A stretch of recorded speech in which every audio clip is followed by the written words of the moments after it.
Un viaje a la América de mayas y aztecas que sufre la colisión de nuestra civilización que iba a bordo de las naves de los conquistadores. Un viajero, Raúl Peña, que no solo nos describe los capítulos más popularmente más conocidos de esta conquista, sino que va un poco más allá. Pone el foco en este libro, por ejemplo, en las guerras, en las luchas fratricidas que mantuvieron los propios españoles entre sí durante décadas, que se dirimían el poder de determinadas plazas a sangre y a fuego, o historias como la del español que durante 25 años luchó del lado de los indios, de los nativos de Sudamérica. El Sacrificio Solar es este libro que es un viaje que hizo Raúl Peña y que de alguna forma evocó el relato en el que nos reconcilia con nuestra historia porque ahonda en su conocimiento.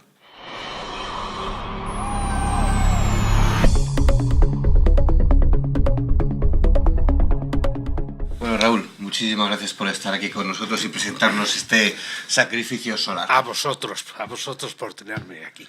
Bueno, este libro que es una forma curiosa, interesante de recorrer Mesoamérica, Centroamérica, empieza un día que le dice a su hija que me parece, papá, que vas a tener que ayudarnos a hacer un viaje a Honduras, ¿no? Empieza de una forma sí. Que para usted en ese momento no calculaba hacer ese viaje. Sí calculaba. Pero no que se lo tenía en la recámara. Sí calculaba. Lo que pasa es que fue una circunstancia azarosa. Recordarás que empiezo diciendo que hay circunstancias azarosas que son las que llevan el viaje. Las turbulencias que pertenecen al mundo de la entropía y del caos y del azar.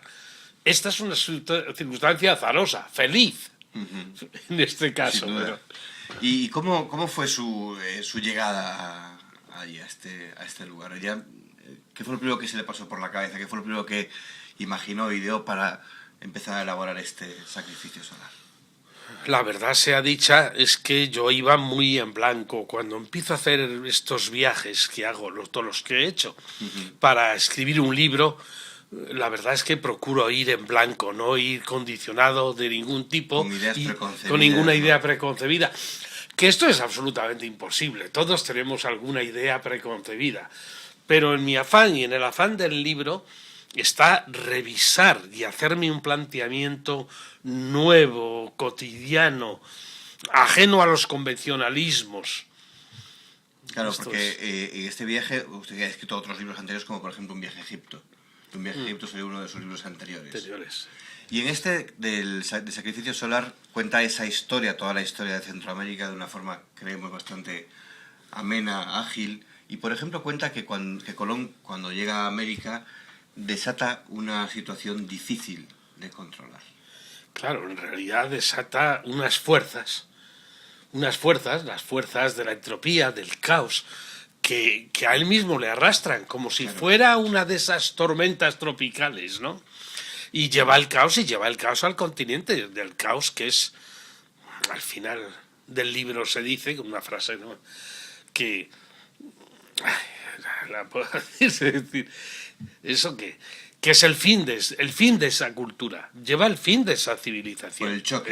Por el choque de culturas. Porque dice que esas ideas que se abrieron en ese momento y que se ven perfectamente en su libro retratadas, dice que todavía hoy esas heridas de alguna forma siguen abiertas, derivadas de ese choque de civilizaciones que se produjo con la irrupción de los españoles en América. Sí, cuando estás, las heridas siguen abiertas, no hay más que escuchar las palabras de algunos de los líderes de Centroamérica y sudamericanos actuales para escuchar y palpar esas palabras. Pero creo que ellos como que se escudan en ese antiespañolismo, ese antiespañolismo. ¿No? Sí, sin lugar a dudas que sí. Y además hay cierta responsabilidad. No quiero negar ni puedo, porque el libro es una búsqueda de, digamos, un asumir esa cierta responsabilidad. Pero no asumirla desde el punto de vista masoquista. Que vaya. No, las cosas son como fueron. No se pueden aplicar criterios morales actuales al siglo XV. Acababa de terminar la Edad Media. Justo, es que esto, por ejemplo, que se escucha muchas veces de esa crueldad, ese culpabilizar al Imperio Español de la forma en la que entró, de la forma en la que llegó. Cree que ya está, no sé, por lo que dice, quizá ya esté un poco pasado el seguir haciendo mella en esa herida, ¿no? Es absurdo, agua pasada no mueve molino. Pero es cierto, no se puede. Es decir, yo he ido a buscar ese pasado, a sacarlo y a afrontarlo. Y a afrontarlo. Porque lo que no se puede vivir es sin afrontarlo. Lo cual no quiere decir que baste con echar la culpa a la maldad de los españoles. Decir, como los españoles eran muy malos, ya está. No, eso no es suficiente. Digo en algún momento, la brutal colisión. Durante mi largo viaje he transitado por el tiempo sagrado de los mitos y por el tiempo profano de la historia. Pero enemigo de prédicas y soflamas, me siento incapaz de sacar conclusiones ni emitir juicios morales. La brutal colisión entre aquellos dos mundos antagónicos era sencillamente inevitable. Tan inevitable como la misma ley de la entropía, la dialéctica de la naturaleza o aquel devastador impacto del asteroide que destruyó a los dinosaurios. Además, ese asteroide curiosamente está en la península de Yucatán. Eso sí que, cuando has dicho sí, en qué actitud iba, yo no lo sabía. Yo lo supe cuando llegué a Yucatán. Investigué. No sabíamos, ni nadie sabe, todos hemos oído que los dinosaurios fueron destruidos por la caída de un asteroide. Y donde cayó fue precisamente en la península de Yucatán y cerca de Mérida, a 30 kilómetros de la capital, Mérida. Y eso son, bueno, esas casualidades de la historia, ¿no? Esas cosas que a uno le hacen reflexionar, al menos. Claro. Y otra cosa, una cosa curiosa que cuenta que el primer encuentro de Colón con los mayas, una de esas grandes civilizaciones de esta zona, fue curioso en cuanto, al menos para los ojos de un occidental actual, de un europeo actual, que cuenta que los nativos, los mayas, eran tremendamente pudorosos, algo que a priori no parece que lo fueran. Cuenta usted que eran muy pudorosos, ¿no? Bueno, yo no lo cuento. En este caso me juraría, no siempre pongo... Hay un momento, lo hablaba con un amigo escritor, si hay que poner comillas a cada momento o no. Yo no, porque intento hacer una cosa que sea fácil de leer, comillas y datos. Quiero decir que eso no lo digo yo, lo dice el hijo de Colón, el que escribió la crónica de aquel viaje. Sí, eran pudorosos, debían de ser pudorosos. ¿Cree que les engañamos? Es que la palabra, casualmente, digo, la palabra engaño no es la más adecuada. Diría engañarle. En todo caso, les avasallamos. En todo caso les avasallamos.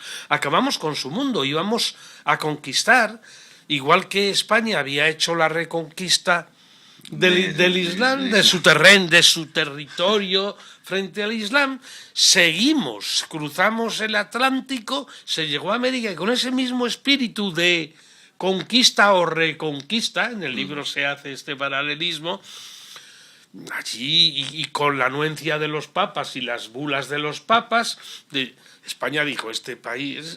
Pero como también digo, no quiero volver a leerlo, como digo, España no hizo ni más ni menos que lo que hubieran hecho otros y cualquiera de nuestros detractores y los que usaron la leyenda negra y los que crearon la leyenda negra, ni más ni menos, o sea, los ingleses, los franceses, los holandeses, ninguno hubiera creado menos daño que España y ninguno, sin lugar a dudas, como además se ha comprobado.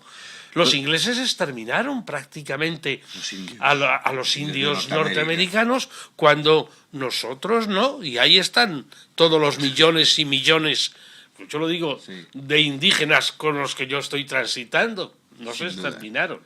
Y en su libro, además, uno descubre esas parcelas de la historia a veces menos populares, como que casi desde el principio de esa conquista de todo el territorio de Honduras, que les costó bastante a los españoles llegar hasta Honduras, lo cuenta en el libro, las pugnas que ya había entre los generales, entre los marineros españoles, casi guerras civiles allí por ocupar una plaza u otra, ¿no? Y eso son esas parcelas de la historia que a veces se nos olvidan y que allí los españoles se batieron el cobre entre ellos mucho en esa zona. Por variar un poco, acabo de llegar, por variar de escenarios, no necesariamente el mundo maya y mesoamericano, acabo de llegar de Cartagena de Indias, Colombia, y en Colombia sucedió 3/4 de lo mismo. El fundador de Cartagena de Indias, Pedro de Heredia, le pasó exactamente igual con todos los virreyes.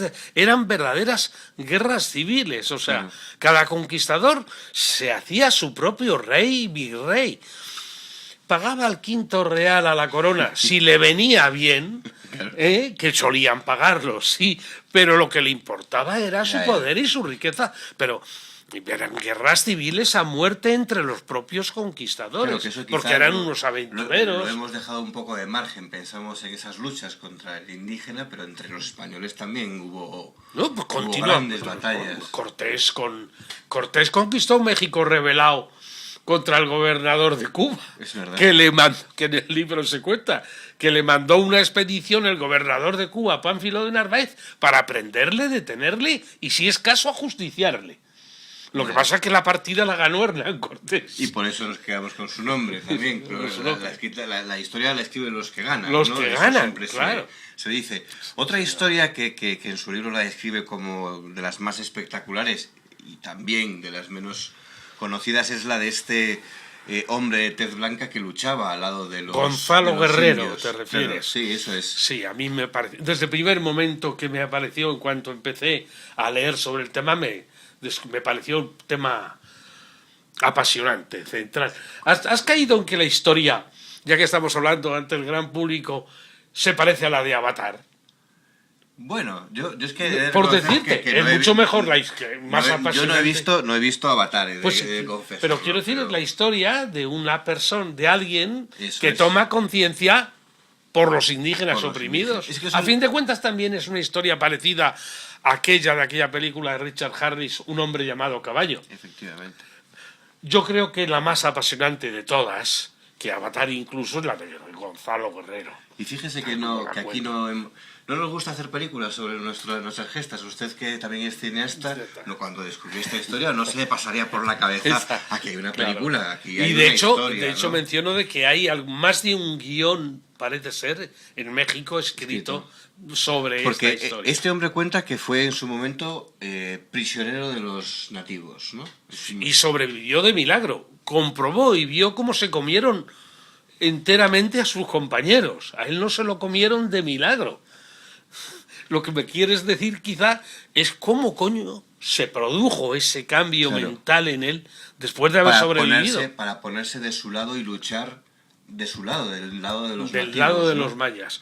Pero además no lo hizo un día, ni un año, ni dos, 25 sino años. 25 años hasta convertirse en un maya con la piel tatuada y hasta que se hizo un maya y murió en batalla. Sí. Murió en batalla, se murió en Honduras, porque se fue a luchar por los indios hondureños. Claro, y qué historia, ¿eh? Es una historia apasionante. A un héroe, un héroe según se mire. Pero bueno, era antiespañol. La prueba es que los españoles le perseguían como una leyenda, a la que inalcanzable, al que se les escapaba entre la selva, Gonzalo Guerrero. Pero ¿cree que fue el primero que tuvo conciencia de que realmente lo que estábamos haciendo era avasallar a los indios y habría que defenderlos de alguna forma o ponerse de parte del débil o del que tenía la razón? No sé. No, posiblemente él luchó. Hay un aspecto que sí se dice respecto a la conciencia. Aparentemente diríamos que conciencia, en el sentido político del término actual y social, no. Dudo que la tuviera un personaje del siglo XV. Un hombre que había visto cómo se comían a todos, a sus 30 compañeros, cómo se los comían vivos. Entonces, que tuviera conciencia de todo esto, desde nuestro punto de vista. Ahora bien, es que ya sabes, en el libro se cuenta que se dice, pero ¿por qué hizo esto Gonzalo Guerrero? Y hay dos teorías. Una que era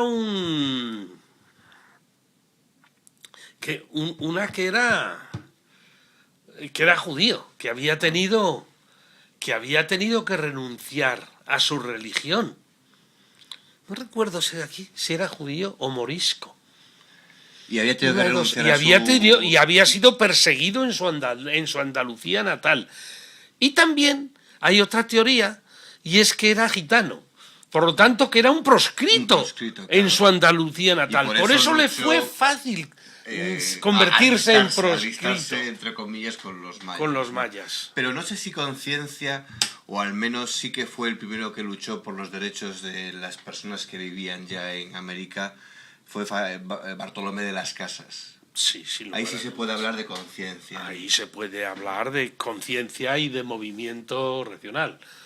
Sí, Bartolomé de las Casas es el hombre, pero hace más, no solamente lucha y dedica su vida a la defensa de los indios, que la dedica de hecho, y su obra escrita, su obra personal, es el que pide al rey que le den territorios a donde no lleguen los soldados, porque su objetivo sobre todo era predicar la fe por medios pacíficos, claro, y convertir a los indios por medios pacíficos, ¿no? Y darles las tierras a los indios, porque él siempre consideró que los dueños de esas tierras eran los indios. Y una cosa más, ¿por qué sacrificio solar en el título? Bueno, porque habla de sacrificios. Date cuenta que en el libro continuamente se habla del sacrificio maya. Hay un momento en que casi se ponen los pelos en Chichén Itzá, se ponen los pelos de punta al reconstruir los sacrificios mayas que se hacían en Chichén Itzá. No porque yo me lo haya inventado. Hay un libro de una mexicana que describe pormenorizadamente cuáles eran las 4 fórmulas de extraer el corazón en los sacrificios solares. O sea, que el libro se dedica a esto. Y hay incluso los sacrificios, a los autosacrificios que hacían los mayas en su cuerpo y en su pene. Caray. Se atravesaban el pene con cuchillos hasta hacerse sangrar. Ahí está lo de sacrificio. Y eso está, ahí está lo de sacrificio. Bueno, pues Raúl, muchísimas gracias por estar aquí con nosotros, hablar este ratito de este sacrificio solar, este viaje por tierras de mayas y aztecas, un libro del cual sin duda recomendamos su lectura. Gracias por estar aquí. Pues muchas gracias y que guste a todo el mundo. Seguro que sí.